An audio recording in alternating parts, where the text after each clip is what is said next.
It's a beautiful summer's day here in Surrey, and I'm at Vinoscenti Vineyards in South Surrey. And I was speaking here for the local Chamber of Commerce a couple of months ago, and I ran into the owners and proprietors of this beautiful vineyard and said, we need to do an interview with you to get to a much broader audience, because what you're attempting to do here is quite incredible. So my guest is Serena Lu. Have I got that right? Yes. All right. So tell me, how did you decide to buy this winery? Well, the story goes back, I think it was during the time of 2015, 2016. At that time, we were still in our wine education and consulting business. For different various business reasons, we travel quite a bit. We were offering different wine training, not just in the Vancouver area, but sometimes we also travel all the way into the interior or even into the Rockies. Just because a lot of places, a lot of establishment and business, they do need to have the proper wine education and wine training. So at that time, we feel that in order to have a broader, understanding of how the wine comes from, from the vineyard of grape growing all the way to the table and to people to have a glass in their meal, or at the end of a busy day, especially this is summer, nice weather. We feel that if we could have a really hands-on, on-field kind of education right in our backyard, instead of going all the way to Okanagan or to south of border to a lot of winery region, it will really give a good push on our wine education So side. is that where you got your background and your education to do your own winery? The background of the education was mostly focused on the tasting and the promotion of the wine, culture. But when it comes to winery running, that's all facets. It's not just tasting room. It's not just to face the consumers. It's not just to see how to pair wine and the food. Then it's all year round, like in this field, what we have to do with this vineyard. How do we handle commercial crop? How do we get the fruit to ripe? How do we eventually get into the winemaking process, the harvest? And it's all facets. So there was an opportunity that came along, and we feel that that's an opportunity that we needed to take. Here So we are. what excites you about coming to work every day? I think a lot to do with what is growing here. It's in the nature. It's to see something that is growing, is turning out well, and also the connection with the people. It's pretty much this that excites me to come in here to work. As I look at some of the grapes on both sides of where we're sitting, do they only sort of, let's say, bloom once a year? Yes, And it's there's only one kind of crop a year. nowish. So it's one crop a year. So you have a full year cycle. You start from the springtime, and then now we are in the growing season of summer months. Then eventually we'll go on to fall, where these crops will be, we'll monitor and see when we're going to make a decision on the picking of the grapes, to make sure these fruits reach the sugar level that we want, which is crucial on the winemaking. Then we'll decide, where when is the harvest time, and then we go through the harvest stage and then start to make the wine. And How do you pick the harvest time? Do you pick it, or do you let the grapes tell you I'm ready now? This we sort of have to work with the nature, the weather. Yeah.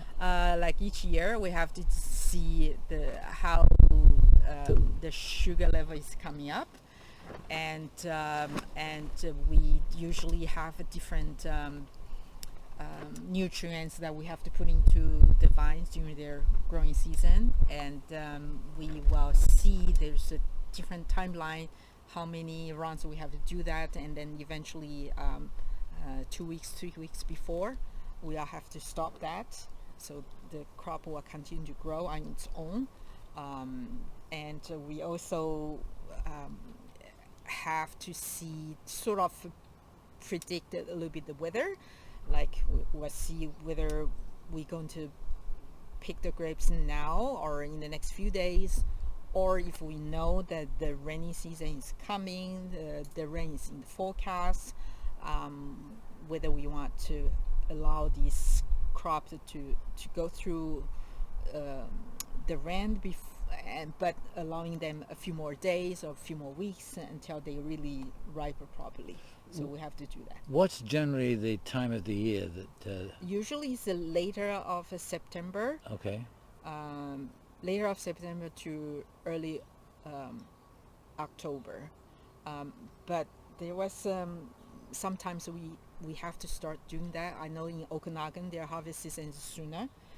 They sometimes have to do that even in the later of August, which I doubt maybe this year will be that year, just because we have so much heat everywhere. As I look at the vineyards, they seem pretty full to me. Are they full? Do they look like they're growing well this year? I would say so. I mean, we still, monitoring. So far, it's looking quite firm and quite good. We hope that this year will be a good year for us, for sure. What makes your wine so distinctive? There are different factors. It comes down really to the grape.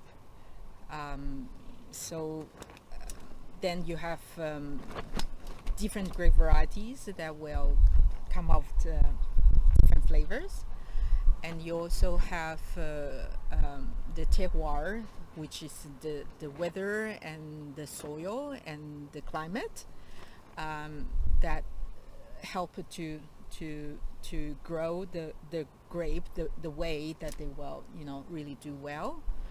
And also we don't drink wine. Some of wine you can have it just a glass, but usually we like to have the wine with the food. Yeah. So usually that goes with the local cuisine and hand in hand. So it's a a lot of interaction and that goes along with it, and throughout the years and decades and even century, that's how the human beings have been part of this. So what makes your wine so distinctive? For us, I think we sort of go back to the grape, which our wine is distinctive in the sense which it reflects the terroir that we have. Here we have on site about just below 10 acres of vineyard. Year over year, because of our work, the grape is getting better and better each year. So the distinctive of wine is we have this series of wine of what we can produce.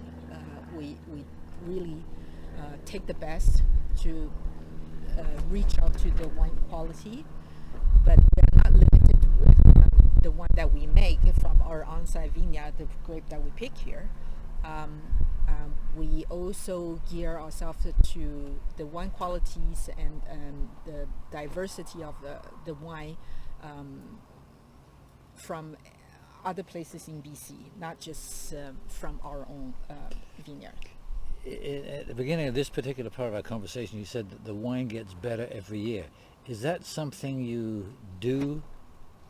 That you have a technique that make the wine better, or make the grapes better, or make them grow better, that they have a better taste when they become wine? Yes, we do have to do that work. We have to make sure that we do have a good crop, but we also work with the nature. So Mother Nature, year over year, you have different weather and climate.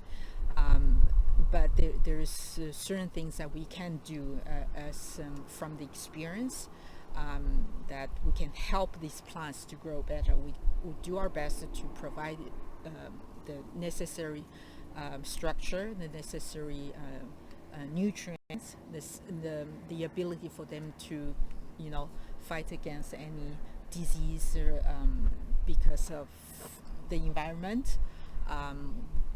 They are these, steps that we can take and improve that.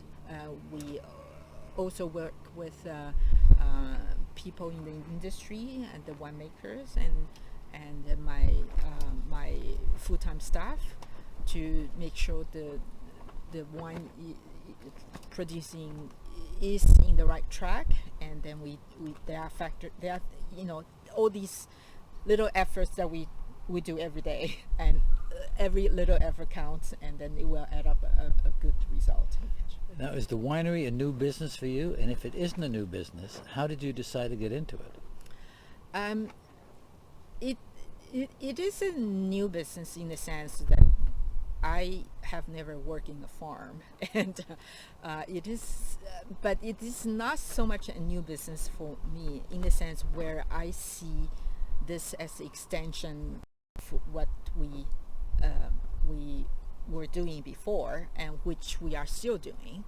That is the wine education and wine consulting.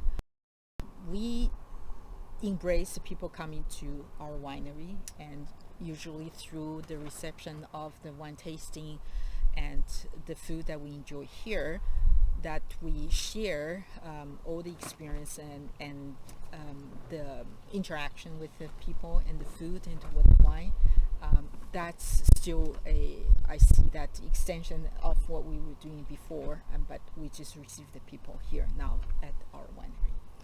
Now, my guess is you have to be a unique individual to do this. How did that evolve? We knew from before that it can be a very prestigious kind of venture. Yes. But it also requires a lot of hard work, and also the help and support from everywhere. So I think the main thing here is really the passion, and also to see we are doing better every year. Good. And good. Also to be able to see that people through our encounters, they get to know more of what we do, they get to know more of what they drink, they get to better appreciate what they have. I think this is very rewarding in that sense, and that's something that keeps us going. If there was one unforeseen challenge that you've had to battle, what is it, and how did you conquer it?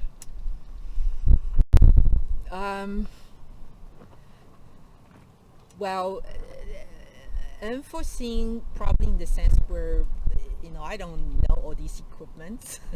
I don't know all these farm, machinery. That's something. And even this morning I was dealing with another issue on our septic tank, But if that happens, as long as I know who to call, who I can get help from, and that will be sorted out. So that's no problem. Now, you can buy your wine here. Mm-hmm. Is it listed at the BC Liquor Control Board stores? Yes. Yeah. Yes. Is that a challenge to get them listed? Well,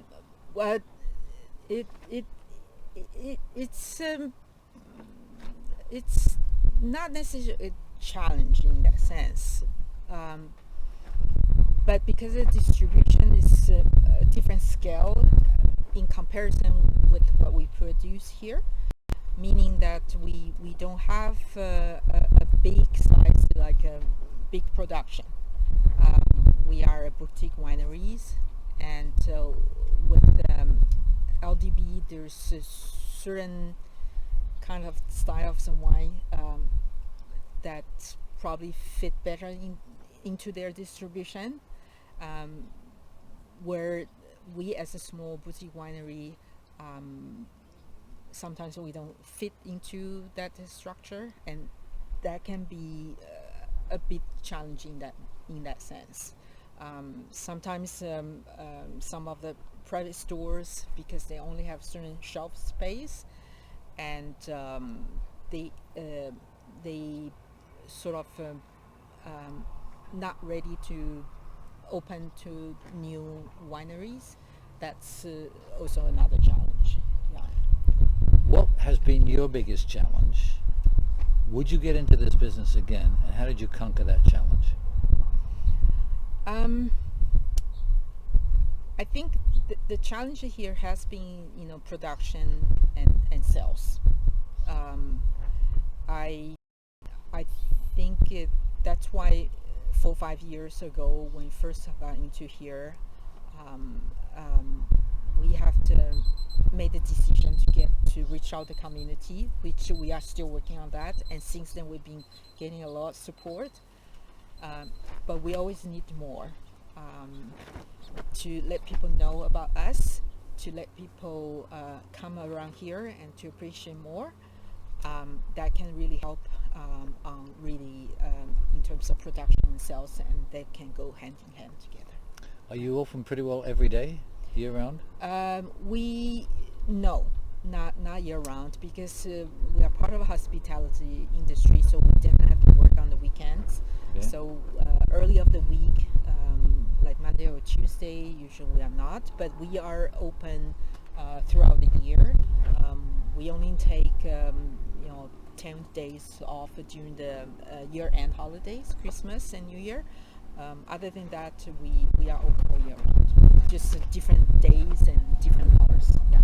So it's safe to say I could come out here with my wife for a lunch, have a couple of glasses of wine, and buy a couple of bottles of wine to take home. Is that? Yes, for sure. Is that part of your good business? Yes. Yeah. Yes, Yeah. definitely. You Yeah. do this well, Mm-hmm. and I wish you the best of luck. Thank you very much, Peter. Thank you. Thank you. If you're looking for something to do this weekend, get in your car, drive out to the Surrey Vinoscenti Vineyards, buy yourself a bottle of wine, have a glass of wine, and have lunch here, and support these people who have put their life on the line to bring this wonderful wine to everyone in British Columbia. Yes, you can buy it at the liquor store, but it's not quite the same as coming here and walking amongst the vineyards and buying it right at the store. It's been an excellent job being with you. Thank you so much. Thank you, Peter. Thank you.